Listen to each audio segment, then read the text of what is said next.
Welcome to the Ty and Rye the Finance Guys podcast, covering weekly investment news, important financial topics, and expert interviews. We want to help you become more knowledgeable about the financial world around you. This is not an offer to sell you anything, and remember, past performance doesn't indicate future results. Now your hosts, Ty Hansen and Ryan Robertson. Hello, Ty. How are you? I'm great. How are you doing, Ryan? Do I sound like a robot right now? I have voice modulation problem. That's all. It's kind of awkward, I'll be honest. It is a little awkward. Hopefully everybody that's joining us today is not going to feel the awkwardness, but who knows? I think they do a little bit, but it's okay. It's all good. Yeah. Well, welcome to a new episode. We've got a current events episode today, Tyler. Yes. We're going to talk about the new infrastructure bill just got passed in the last week. Senate passed it however long ago, a few months, and there's been a lot of negotiating on it, and it was just passed the House. Right. But we got a couple of things to kind of break down with it because there are a couple of interesting points that we want to focus on and how that's affecting average people, retirement accounts, investing, just kind of general economic outlooks. There's some interesting things we can go over.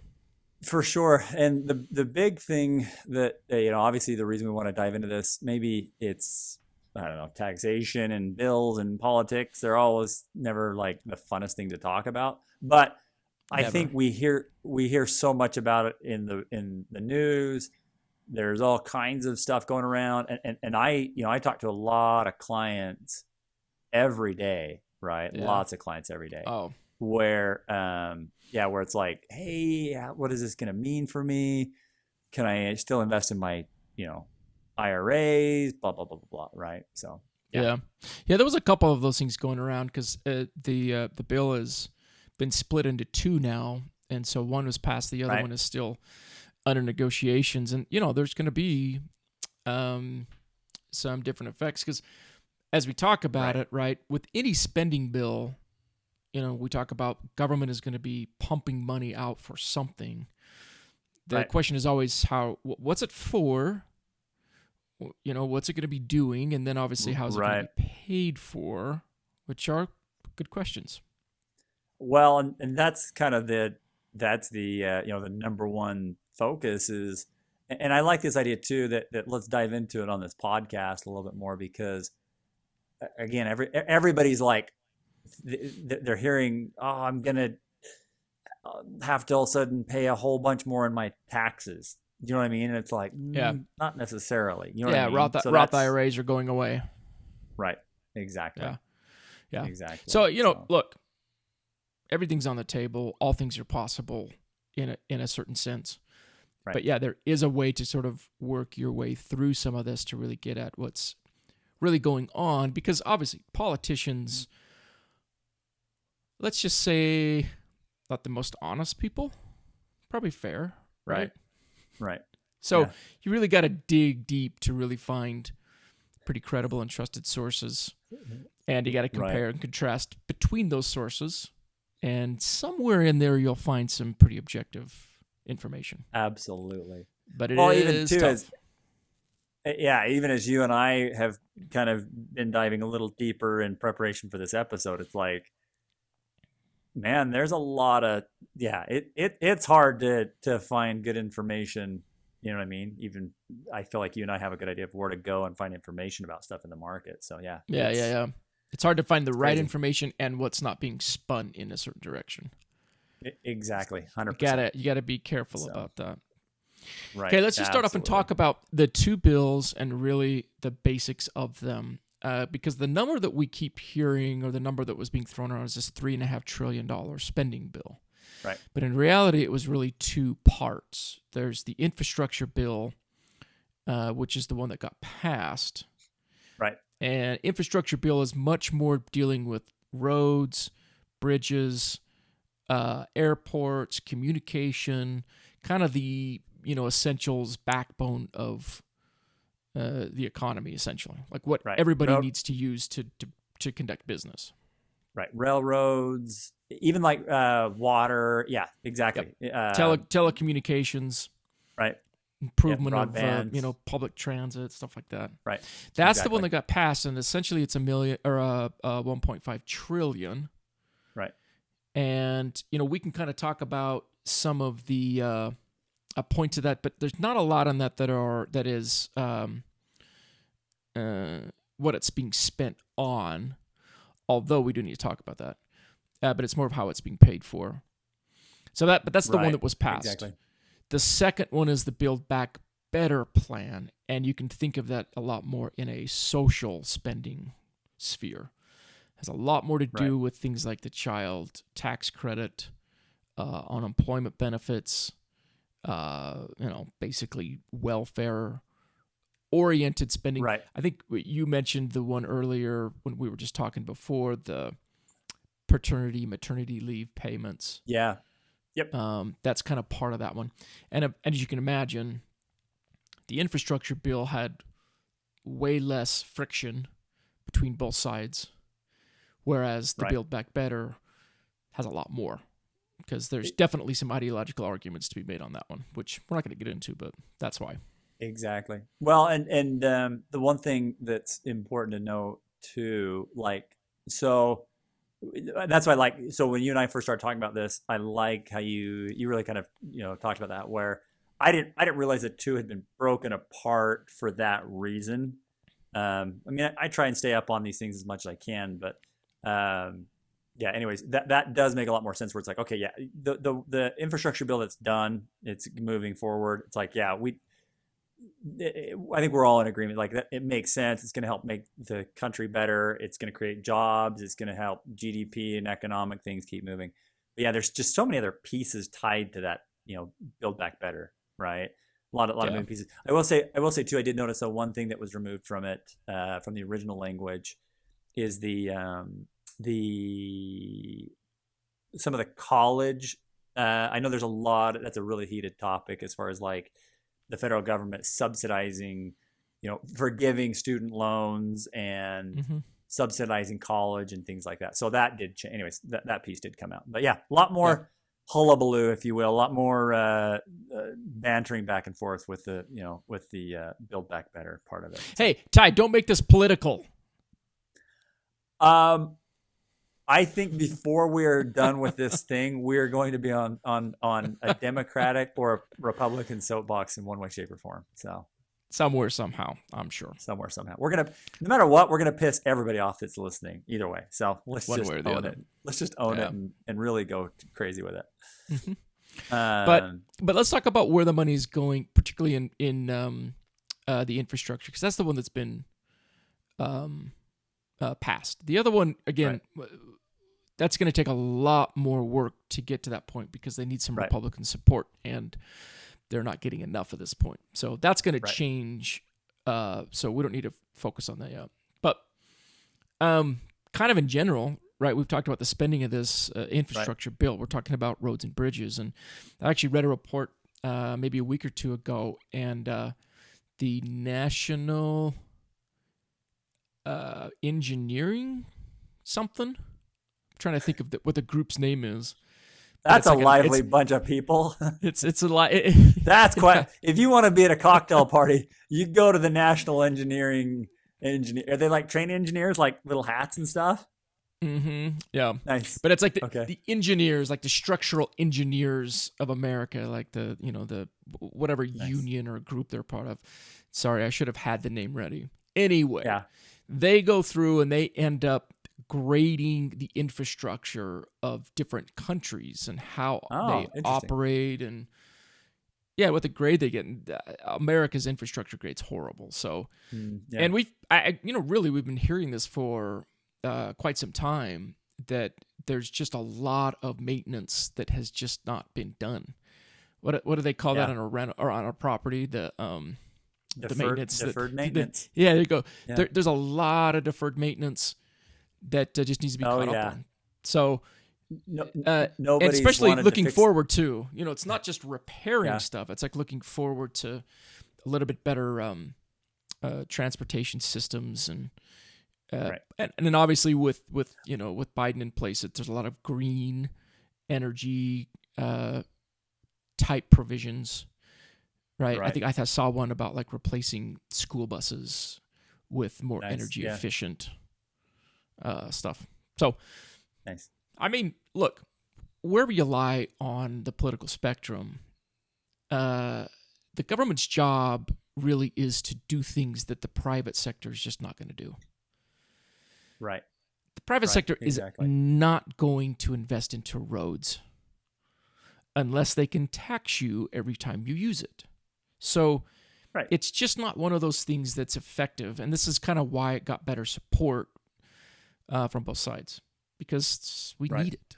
We need it regardless of where you stand on that. Well, and I actually like the pieces of the bill that deal with like broadband and the power infrastructure, things like that, because while I think that we might see better improvements in the private sector, again, at least it's like, well, okay, if we can make the fiber optics more readily available in different parts, there is a cool piece to it too, a little bit more socialistic, but where they're looking at bringing in some of those broadband and fiber optics and things like that to like some of the Native American tribal areas, things like that, right? So some of these more rural areas. Did you just call that socialistic?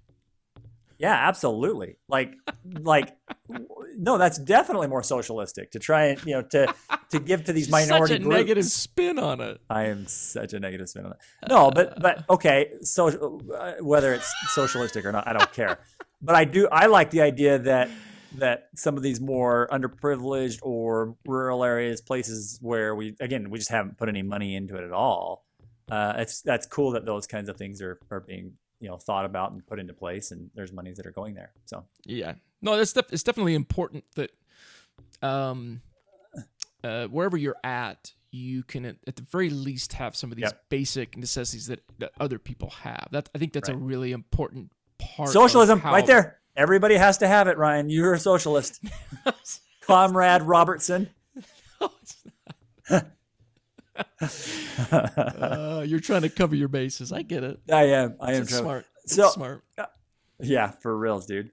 The one thing we were talking about this earlier, though. The one thing I do like about the infrastructure, and I think this is where we finally got a little bit of push from the not pushback, but like acceptance from the Republican side was like, look, this is it's blue collar, right? It's physical, tangible. Let's fix something, right? And yes, there's going to be some, and we're going to talk about this in a minute. We're like, okay, where do we get money to pay for all these things?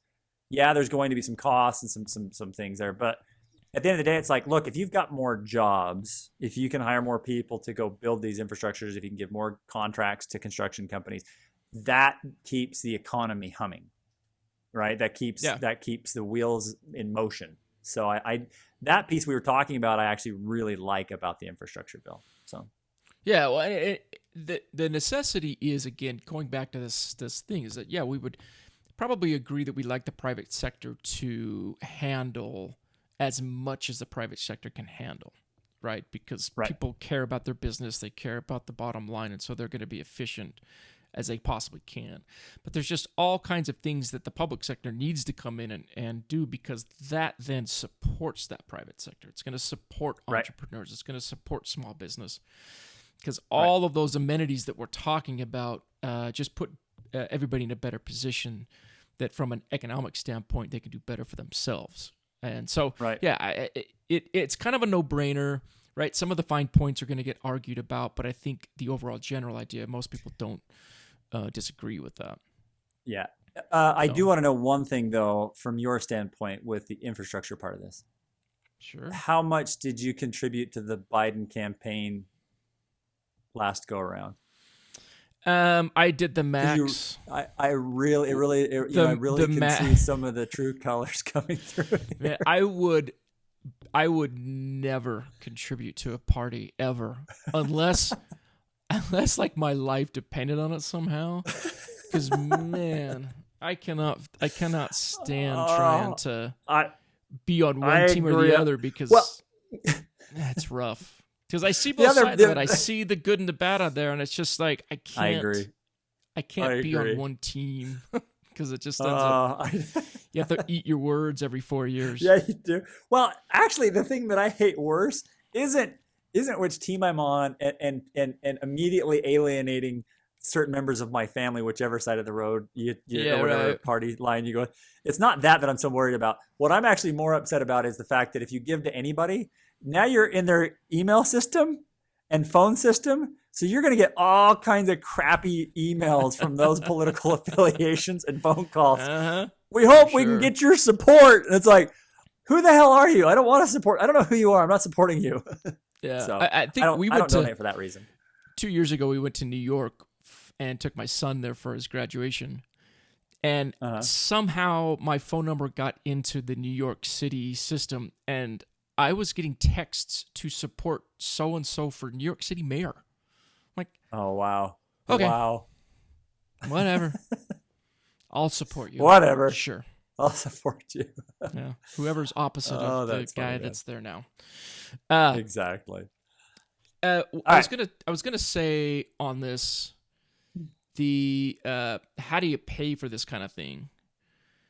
Because what we saw last year is different than what we're talking about now. What happened last year with COVID and the type of money that was just being thrown around. Yeah, and sometimes recklessly, and sometimes, it was actually good for what it did for the economy. But what we're talking about is that is what was happening last year is different than what this is, because this has their balancing act between, well, we're going to spend this money, but we're also going to pay for it in some measure, right? Versus we're going to spend and we don't have a great, paying for a plan. Yeah, and that's I'm when we were talking about that before, I'm glad you bring that point up, because last year, and I was feeling a lot of the same thoughts with this infrastructure bill and things like that. You're absolutely right. I was really frustrated. I mean, I'm glad. I think it worked out well. I think it was handled well as far as getting some of that money out there, PPP loan money, stimulus monies. I think it was good. But yeah, my biggest concern was exactly that. It was like, man, where is this getting paid from, right? How are we going to pay this bill? And I was kind of having those same thoughts about this new infrastructure bill and everything that's going on, with the Bring Back Better part of it too. But you're right. This definitely has a better discussion around it as far as like, okay, how are we going to be fiscally responsible for this thing? So I agree. I think there's a big difference this year versus what happened last year. So yeah. Well, and so, the way we're paying for it, there's kind of two basic thoughts for how it gets paid for. One thought is that we change certain measures now, generally, deductions, caps on contributions, RMDs. I mean, the kind of things that affect us and affect certain people is changing enough corporate tax rates now, but then also the idea that this infrastructure spending is going to increase wages too over time. It's going to employ more people, which then is also going to bring in more tax revenue over the years. So there's a little bit of a moving target, of course, in projecting how it's going to get paid for and what that's going to do. Because we talked about 10 years, like America may not exist in 10 years' time. Well, the pure crypto people believe that. They're like, there's not even going to be a monetary system anymore. Anyways, so no, but you do bring up a good point. It's like, there are so many things that can easily be. I mean, in a couple more years, they could even change completely over back to Republican, and they could revamp the whole thing. So but you're right. There is this element too, that there is a little bit of self-supported tax revenues from what's going to be built. There's also the piece too there where there are unused COVID stimulus dollars, right? So monies that have been kind of earmarked for COVID. I want to say it was $95 billion. Yeah. Is that right? Yeah, so, it was those EIDL loans, economic injury, disaster loan kind of thing. So it's already been It's already been factored in. Yep. So that's being pulled back in too. Yeah. Yeah. Yeah, and there's certainly there's all kinds of going back and forth and questions about how well this is going to do, and or is it going to actually pay for itself? Because certainly, I don't think that it's going to pay for itself, as Democrats say. But I also don't think that it's a disaster, as some maybe extreme conservatives may say, as far as like government stop spending so much money, government's just bankrupting us. I don't think it's that extreme, but I don't think it's going to pay for itself. I think there is going to be adding to the deficit. But again, we're talking about a 10-year projection. I guarantee you can go back 10 years to CBO projections 10 years ago, and it's not accurate. Totally. Yeah, exactly. It gets revamped every. Yep. It's going to change every 4 years. You get a new president, and there's going to be, Trump gets in 2024, like some of this is going to change again. Right. So, exactly. I mean, we just have to look at it as it is now. And I think that, there is a lot, as when you're talking about the economy and we're talking about where this is going to go, I think there's a lot of pluses to it when it comes to investment value for people. Right. I think there is, because I think that's going to help companies. It's going to help innovation, and all of that in and of itself allows for a good foundation for growth within, say, an investment portfolio, for sure. Right. Well, yeah. I mean, even then, if you think about that, I mean, it's like, okay, look, if we're getting, more money is invested into broadband, right? What kind of, and railroads? I mean, obviously, those are two totally different sectors of the market, right? What is that going to do long term for different, specific companies, stocks, things like that? You're right, and I'm also of the same mindset with you too. That I think that anytime you can have, you can really get something, put some more, wood on the fire, put some fuel in the tank. Ooh. To support economic growth. I'm with you too. I think in the long run, that's a net positive. So yeah, and that's why again, from why this bill could be passed with a divided Congress is because there's a lot more agreement about. Yeah, there definitely are benefits to what we're doing, because there is a net positive economic side to it from doing so.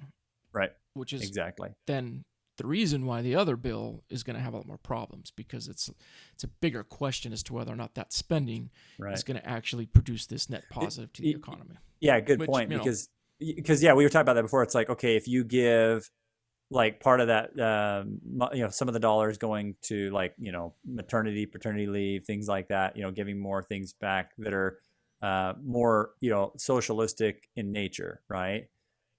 You're right. That doesn't necessarily turn right around and generate an economic dollar, right? Yeah. It's not as easy to factor that in. Exactly. Very, very, very different. Apples and oranges, they're very, very different. So yeah. And it's not even to say, because there's definitely going to be this human capital idea too, which I don't have a problem with, because, I think that there's probably a lot of conservatives who would agree with maternity leave. Family leave for children that are born is actually a really good idea, because if you can't stay home and take care of your baby from the day that it's born for 6 months, there's real long-term economic impacts to that I actually think a lot of people really agree with. So certainly there are, but again, like we were saying, it's not as easy to connect the spending to the net positive as it would be on this other one. It's a lot more, a lot less, like current return, a lot more future return for sure, and the build back better part of the plan that's being debated. So exactly. But there's a couple of specific things that I think are really, really important, particularly for what we focus on. So let's talk about those. I know you've got a couple that you were picking out. Just some of the those. I mean, there's a lot of moving pieces to this. I know the one piece that has me like the adjusting some of the state and local tax, the way that you're able to take deductions and how you're able to handle deductions at a state and local level. There's going to be there's some proposed changes there that make me a little nervous. The main one a lot of people are talking about has to do with corporate income tax, right? Yeah, that's and a big the one. idea, yeah, it is a big one, right? It's like, okay, the minimum corporate tax would be 15%, right? Which is going to bump that. When you look at all the available tax brackets for corporations, it's going to bring that kind of that minimum up. It's going to bring that balance up, right? And the thing is that people need to understand with that, it's corporations with profits over $1 billion, right? So smaller mom and pops, most, mid-size. In fact, for the most part, that would actually have been something good to research, but we'll have to look into that. The total number of businesses estimated that are less than $1 billion in profits, right? Yeah, I mean, I don't know the exact number, but in guess it's Yeah. a lot. A lot of businesses do not make more than $1 billion. Exactly. In fact, I think the number of people that are employed by a small business Yep. is like 5 to 1 or something like that. I agree. Exactly. So- So again, that's where, now, don't get me wrong, there's a lot of pieces, and we're not going to dive into everything. I mean, there's a lot of moving pieces with this. Yeah. So again, there may be some key pieces we don't necessarily touch on today, and we're not tax experts too. So the complete ramifications, we may not even know. But a lot of these that we look at, it's not as doom and gloom as people might make it out to be, because again, that is a big piece, right? Obviously, changing the minimum corporate tax rate's a big deal. But like we're talking about, that really is targeted at higher revenue businesses for sure, not small mom and pops. So, yeah, and from an individual standpoint, yeah. There's the real focus ends up being high income earners. Yep. So again, there's plenty of people we work with that will fit into this high income earning, position, but the vast majority of us do not fit into this high income earning spot. So most of these paying for the bill aren't going to affect any of us directly. Exactly. Because there's one about this talk pass through. Yeah, talk about that. Well, pass through. Yeah. Go ahead. Well, there's those two, right? So there's the pass through, which again, looking at the specifics of it, when you have an LLC or an S corp, there are going to be some limitations on how much of a loss that you can pass through to your personal tax rate, right? If you have a loss. But keep in mind, there's a 4-year moratorium before that kicks in. Right. So it's not going to do anything for 4 more years, but it will affect those that have that. But again, there's going to be these limits and these levels that you have to meet, and for the most part, it's going to be that higher income that's going to affect, rather than real just small income earners. You bring up a good point, and that's the thing. I would say definitely consult your CPA if tax. So again, the idea with a pass through loss, that means, okay, I may have a business that's really successful, right? And it pushes through, net revenues, K1 income, whatever, dividends, however you're structured in your entity. Let's say it passes through 100,000 of taxable income. Well, I may have another side business over here that I'm doing that shows a loss of, 10 grand, 15 grand, whatever. Maybe you have some big write-off. The idea is currently you are capped how much of that loss you can use every year, but you can keep carrying it forward and using it for other tax years, right? Yeah.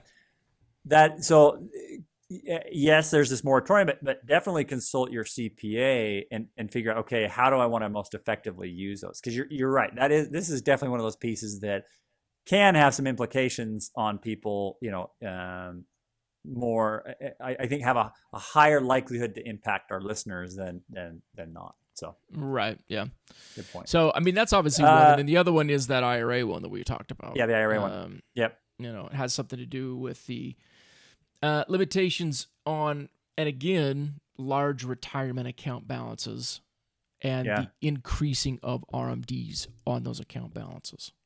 Right.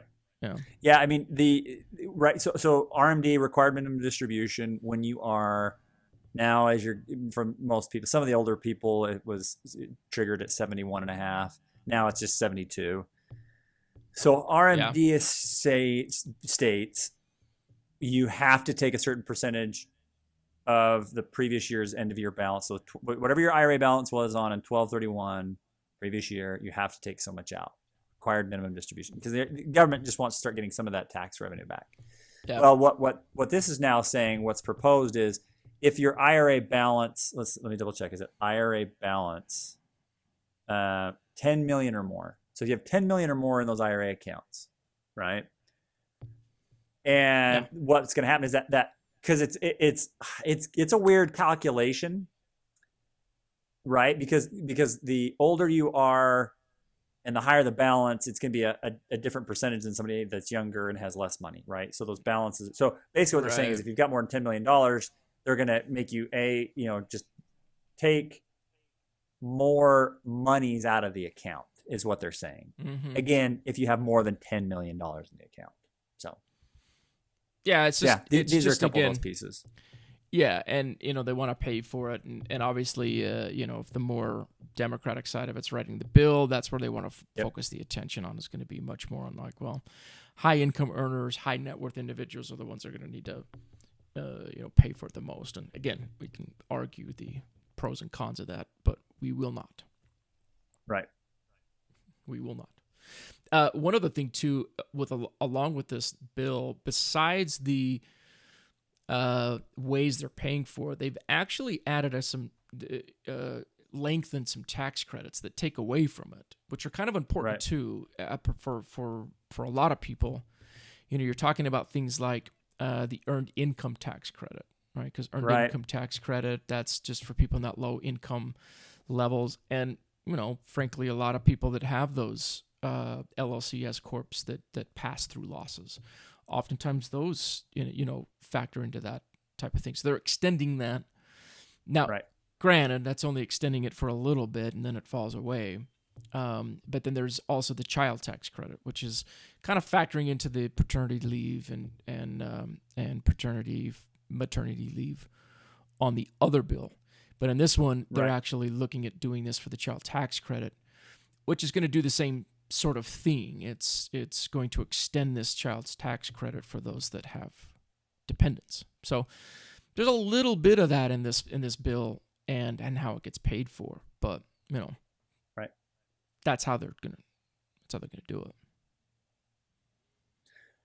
So there you go, Ty. Long and short is, yes, this is a lot of money. And there's still other ways that this could be tweaked and moved around, but it's okay. What are the real implications going to be? It's like, I don't think it's as aggressive as a lot of people are making it out to be, right? And one thing that I want to stress is, and we talk, this is a recurring theme, right? When we have this podcast, every time we talk about this, it's like, look, where are you getting your news from? What political slant does it have one way or the other, right? And, like the idea that seriously, I've got people that, maybe make 150,000 a year, maybe a little bit less even. And they're like, hey, I it sounds like I'm going to be able to lose the opportunity to contribute to my Roth IRA completely. It's like, no, not even close, right? So the idea is really, as it comes to understanding these bills, as it comes to understanding what the tax implications are, be very cautious of what you are reading, what you're hearing. Is it really what's going to happen in these? Because the more that you and I have been diving into this, the more I'm just like, man, so much of the stuff that I've been thinking and hearing, thinking about and fearful of, it's not there. Yeah. Right? It's fear mongering. It really is. That's all it is. It's just fear mongering. Yeah, a lot of it. So because it doesn't really matter what your go-to source is. What really matters is what are your secondary and third sources that you're going to go to. Because it's rare to find any sort of news outlet that really is just objectively giving you facts and information. They're really kind of giving you some information, spinning some of that, really kind of creating narratives. And you just gotta get good at reading through that noise, so that you don't just give into whatever narrative somebody wants you to know to kind of push you politically one way or the other. Right. Because everybody's trying to do that. So yeah, it's really important to spread your wings a little bit more. What do they say increase your circle of friends kind of idea. Yeah. You Spread your need wings and some diversity. And I get it. There's Right. there's plenty of garbage out there that everybody hates, but Right. there's always something to get from it. So just pay attention and just be less willing to take your first instincts and run with it. Right, exactly. I mean, if anything, like this episode has probably been pretty boring. And for everybody listening, it's like Very Ryan and I boring. literally make $0 off of this. This is definitely a labor of love. Versus Fox News, CNN, whatever, Facebook, wherever you're getting. Like, the more they keep you listening, the more ad dollars revenue that they're generating for themselves. So again, like, and that's, to be frank, that's the thing. If anything, I want people to start doing more of is like, you kind of got to get away from the anger, the stress, the frustrations of today's society. You kind of have to be smart enough to disconnect yourself from the garbage. And that's fine. It's fine to go to those sources like you're saying, but it's like, take it with a grain of salt. Realize, like, do some of your own independent research. That's what I'm saying. The more, I feel like I'm pretty middle of the road when it comes to my biases, but it's like when we look at, really, as we started to dive into this, I'm like, man, half the stuff that I was really concerned with just isn't there. It's not there. It's crap that I've seen on headlines on different websites. Yep. So, yeah. And what it'll help you do too is it'll help you to sift through those that spin a lot and those that don't. Because the more that you do that, you go, oh, yeah, those people were, whoever it is, they were kind of giving me pretty close to the reality of it as I looked around. Right. So you kind of get a little bit better of a circle of information, which today is super tough because there's a million and one ways for them to get in your brain. Yeah. Including us. Totally We're in your brain right now. We are in your brain right now. That's right. So fact check us, double check us. I don't care. All I care about is exactly. You do your work. What do you care about, Ryan? What is the biggest driving factor for you? Really the biggest driving factor for me is what I'm going to have for dinner next. That's it. That's all I care about. When's my next meal and what is it? That's it. I love it. Yeah.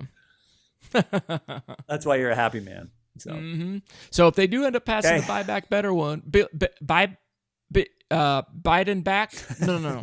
Builder Bear back. Bear backing better. Build-A-Bears. Yep. Build back better. Build there back you better. go. That's the one. Build back better. If that one gets passed, we should go through that one as well because again, what's there now is going to change. So we'll talk about that a bit more. But keep this in mind as we move forward in the next 6-12 months. This bill is going to have an effect on everything because it's pretty big. It's a pretty massive spending bill. It is a big deal. Very big deal. And let's hope it does build back better. Oh wait, no, that's the other one. Or back better building. That's what we want. Yeah. That's what we want. Love it. All right. Well, you got anything else you want to say? You done? Go Utes. That's it. I'm good. Yeah, you too much. My Utah Utes are number 24 in the nation after they stomped on Stanford last weekend. Only 23 ahead of them. Not too bad. Yeah, not too bad. It's good. I like it. Congratulations to the Utes. Thank you. I appreciate that. Thank you. All right. Hey, all right, Todd, brother. Appreciate your time. Always a good time. Thanks, man. We'll talk to everybody later. See ya. Hey, thanks for listening to the Ty and Rye, the Finance Guys podcast today. If you like what you heard, go ahead and hit subscribe. That way you won't miss any future episodes. Also, follow us on Instagram, Twitter, Facebook, Ty and Rye Podcast. Also, check us out at myprosperteam.com. Thanks. We will see you next week.